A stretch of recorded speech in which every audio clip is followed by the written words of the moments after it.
Fala, gente linda do meu canal, chega mais para uma bela conversa sobre direito penal. Mas antes, não se esqueça, inscreva-se no nosso canal, compartilhe os nossos vídeos, comenta, dá aquele like e marca o sininho, porque toda vez que chegar vídeo novo, você vai ficar sabendo.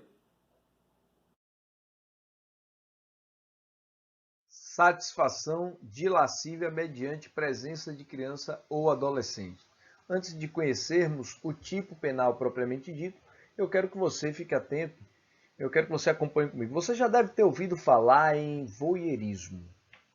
Sim, o voyeurismo, que é um comportamento sexual que o agente se contempla, se realiza o seu desejo sexual ao observar alguém praticando um ato sexual. Aqui no artigo 218A, eu tenho um voyeurismo às avessas, porque o agente não quer observar, ele quer ser observado. Observa o que é que o legislador trouxe para a gente. Praticar, vamos grifar, tem coisa importante aqui, tá bom? Ó, praticar na presença, esse na presença merece um registro especial, vamos comentá-lo, tá bom?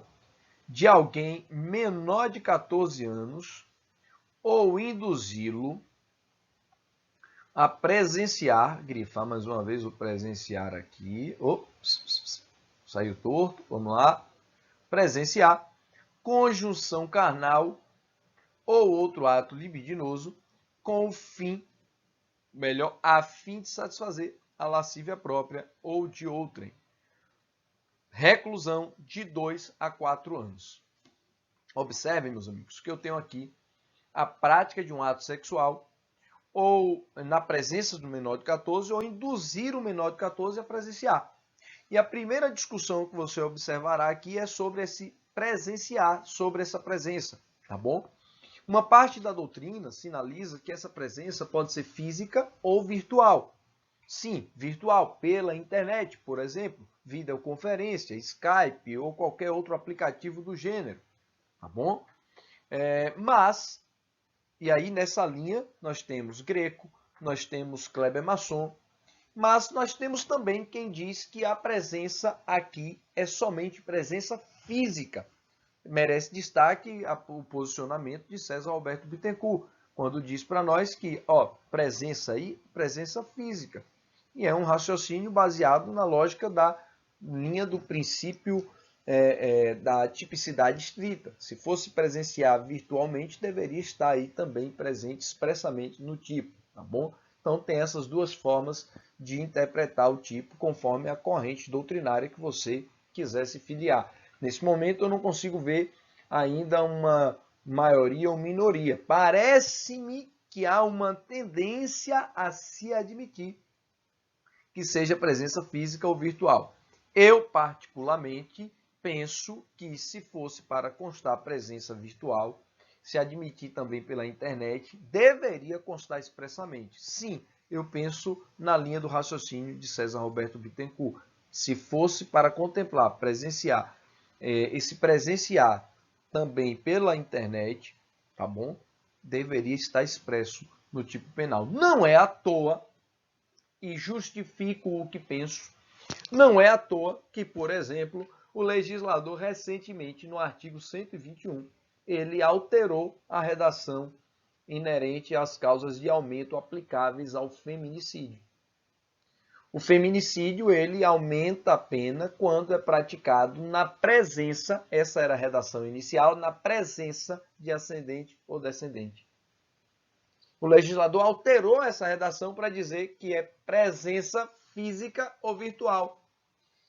Ou seja, quando o legislador quis tratar o virtual, ele o fez de maneira expressa. Então, eu penso na linha de César Roberto Bittencourt e acrescento esse argumento para dizer, para ser virtual, teria que estar presente também aí no tipo penal, expressamente isso, tá bom?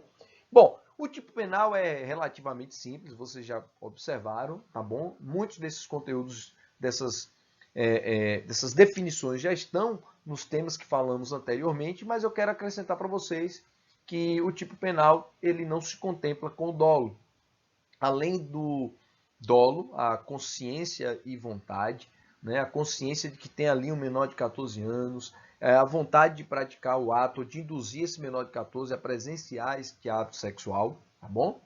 Mais do que isso, é importante que o agente faça isso com uma finalidade especial, ou seja, a fim de satisfazer a própria lascívia ou a de outrem. Se não tiver esse elemento subjetivo especial, a conduta não poderá ser enquadrada no artigo 218-A, tá bom? Grava isso aí também.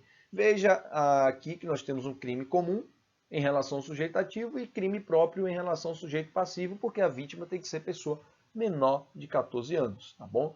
É um crime formal porque ele se configura ainda que essa prática não resulte em prejuízo à formação do menor de 14 anos, tá bom? Uma outra questão que é interessante para a gente começar a fechar esse tema é a consumação desse delito. A consumação desse delito para Rogério Greco, por exemplo, para Nutt, se não me falha a memória, e também para Kleber Masson, se não me falha a memória, eles três dizem, olha, a consumação desse crime se dá quando de fato se pratica os atos na frente do menor. Quando de fato há a prática do ato sexual na presença do menor, tá bom? Quando se desenvolve propriamente a prática da conjunção carnal ou do ato libidinoso na frente do menor, na presença do menor de 14, tá bom? Do outro lado, eu tenho aqui um raciocínio mais cauteloso, que é o raciocínio de Rogério Sanches, quando ele diz, calma, temos duas condutas, praticar e induzir. O praticar na presença se consuma quando pratica o ato sexual na presença. No caso de induzir, a consumação se dá com a prática da conduta de induzir, tu fazer brotar essa vontade de presenciar a prática do ato sexual. Então ele divide esses momentos para dizer o momento consumativo, tá bom? Teoricamente, nós temos aqui um crime plurissubsistente, então é admissível a tentativa. E não se esqueça de se inscrever no nosso canal, compartilhar os nossos vídeos, comentar, dar aquele like e marcar o sininho, porque toda vez que chegar vídeo novo, você vai ficar sabendo.